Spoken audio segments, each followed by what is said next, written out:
बिस्मिल्लाहिर्रहमानिर्रहीम। आज का हमारा टॉपिक है आउटफ्लो ट्रैक फॉर्मेशन। ठीक है ना, यानी जो हार्ट से आउटफ्लो ट्रैक होते हैं, यानी अयोर्टा और पल्मोनरी आर्टरी, वो किस तरह से बनते हैं। वेरी वेरी इजी हैं, इसमें कुछ खास नहीं है।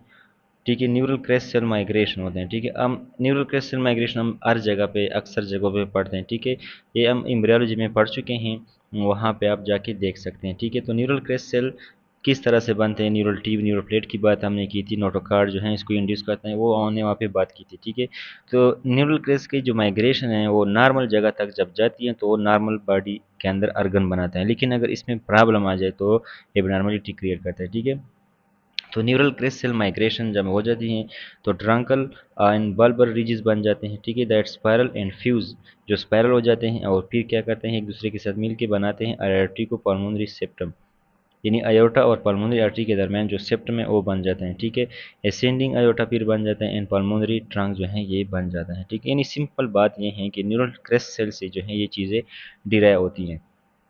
अगर इसमें एबनॉर्मेलिटी आ जाते हैं, जिनको हम क्या बोलते हैं, कोनोट्रो ट्रंकल एबनॉर्मेलिटीज़, ये क्या है, एसोसिएटेड हैं with failure of neural crest cell to migrate. यानी मैंने बोला कि जब न्यूरल क्रैश सेल जो है माइग्रेट करना में फेल हो जाते हैं तो इसमें कोनोट्रंकल एबनॉर्मेलिटी आ जाते हैं।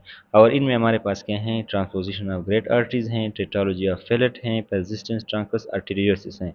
यहाँ पे मैं इनको नहीं डिस्कस करूँगा क्योंकि इसकी अपनी बारी आने वाली है। ठीक है, यहाँ तक अब सिर्फ ये बात नोट कीजिए कि ये न्यूरल क्रैश सेल के माइग्रेशन से ये चीज़ें बनते हैं। अगर इस पे एमसीक्यूज अक्सर नहीं आता, लेकिन अगर आ भी जाए तो ये पॉइंट्स में याद रखना है कि ये जो हैं न्यूरल क्रैश सेल के माइग्रेशन की वजह से बनते हैं। ठीक है, और इसमें आपने एग्जांपल याद रखना है, transposition of great arteries, tetralogy of Fallot and persistent ductus truncus arteriosus, जिसको हम बाद में पढ़ेंगे। ठीक है, वाल डेवलपमेंट होती हैं। अब देखिए, एवी वाल्स जो होते हैं, मिट्रल वाल, ट्राइकास्पिड वाल, ये वाल्स जो हैं आयोटिक वाल हैं और फिर पल्मोनरी वाल हैं आर्ट के अंदर।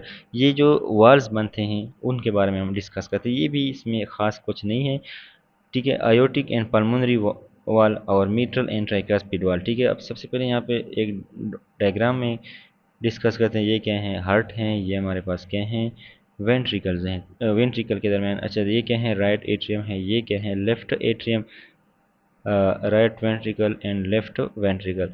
यहाँ पे जो राइट एट्रियम और लेफ्ट राइट वेंट्रिकल हैं, इसके दरमियान एक वाल होता है जिसको हम क्या बोलते हैं, ट्राइकास्पिड वाल। ठीक है, ये क्या है, ट्राइकास्पिड वाल हैं। यहाँ पे एक वाल होता है जो left atrium and left ventricle के दरमियान होता है, इसके हम क्या बोलते हैं, मिट्रल वाल। ये हैं मिट्रल वाल। यहाँ से जो लेफ्ट वेंट्रिकल हैं, यहाँ से हमारे पास अयोटा निकलता है। ठीक है, यहाँ से अयोटा निकलता है। तो अयोटिक वाल के अंदर जो वाल होता है, अयोटा के अंदर जो वाल होता है वो हैं अयोटिक वाल, नाम से जाहिर हैं। राइट वेंट्रिकल से पल्मोनरी आर्टरी निकलती हैं। ठीक है, पल्मोनरी आर्टरी जो लंग की तरफ जाती हैं, और यहाँ पे जो वाल होते हैं वो हैं पल्मोनरी वाल। तो ये जो वाल हैं ये यहाँ पे हमने डिस्कस किया। अब अयोटिक और पल्मोनरी जो वाल है, अयोटिक और पल्मोनरी वाल, ये डिराइव होते हैं from endocardial cushion of outflow track.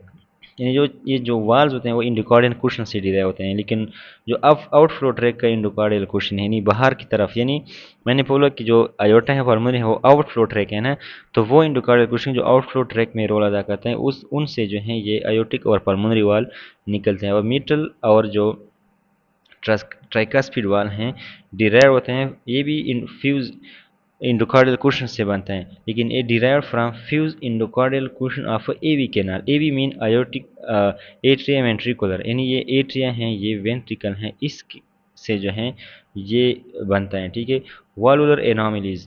अब कुछ प्रॉब्लम्स आ जाते हैं वाल्स के अंदर, इसमें क्या क्या प्रॉब्लम्स आ सकते हैं, स्टिनोटिक हो सकते हैं।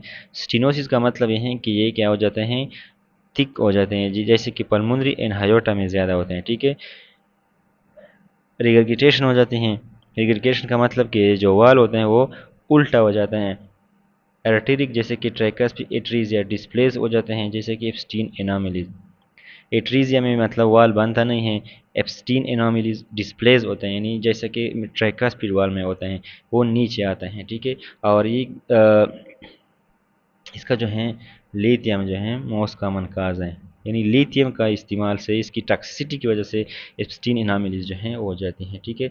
इसके बाद हमारे पास क्या है आर्ट एम्ब्रियोलॉजी में embryonic structures and their derivative, ये रट्टी वाले चीज़ है, ये अपने खुद याद रखना है, लेकिन बस थोड़ा सा रीड देते हैं। Right common cardinal when and right interior cardinal when, इससे सुपीरियर वेना केवा बनता है, ठीक है। फिर पोस्टीरियर कार्डियल एंड सब कार्डिनल एंड सुपरा कार्डिनल वेन से इंफीरियर वेना केवा बनता है, ठीक है। Right horn of sinus venosus smooth part of right atrium बनाता है, जिसको sinus venarum. Left horn of sinus venosus जो है ये कोरोनरी साइनस बनाता है, कोरोनरी साइनस आएगा। प्राइमरी पल्मोनरी वेनस वेन जो है ये smooth part of the left atrium बनाता है। प्रिमिटिव एट्रियम जो होता है ये tuberculated part of left and right atrium बनाता है। एंडोकार्डियल कुशन हमने पढ़ा है अभी, वो क्या बनाता है, एट्रियल सेप्टम बनाता है, membranous interventricular septum, AV and semilunar wall बनाते हैं, ठीक है। Primitive ventricles tuberculate part of left and right ventricle बनाता है। Bulbus cordis smooth part outflow tract यानी of left and right ventricle जो है ये यहाँ से डिराइव होता है। एंड ट्रंकस आर्टेरियोसिस जो है ascending aorta and pulmonary trunk जो है इससे डिराइव होता है, ठीक है। ये क्या है कार्डिनल वेन है, ये क्या है साइनस हरन है, ये बल्बस कार्डस हैं। जब हार्ट बनता है तो इनमें पहले इस तरह स्ट्रक्चर होते हैं, फिर ये डेवलप यानी ये J22 हैं, ये J24 हैं, ये J35 हैं, ये J50 हैं। तो इस साइड पे जाते हुए हम क्या कहेंगे कि हार्ट डेवलप हो जा रहे हैं। तो पहले ये जो हैं इसमें पार्ट्स थे, इस तरह लेफ्ट टू राइट, हम राइट टू लेफ्ट जब हम जा रहे हैं तो ये क्या हो जाते हैं, डेवलप हो जाते हैं, इसमें डेवलपमेंट आ जाते हैं। और किन चीज़ों से क्या चीज़ें बनती हैं वो हमने यहाँ पे पढ़ ली हैं, ये आपने रटा करना है, ये थोड़ा रटे वाली चीज़ है, ठीक है। तो इस पे थोड़ा मेहनत कर ले, ठीक है, इसमें इतना ख़ास वो नहीं होता। अब फीटल सर्कुलेशन है हमारे पास,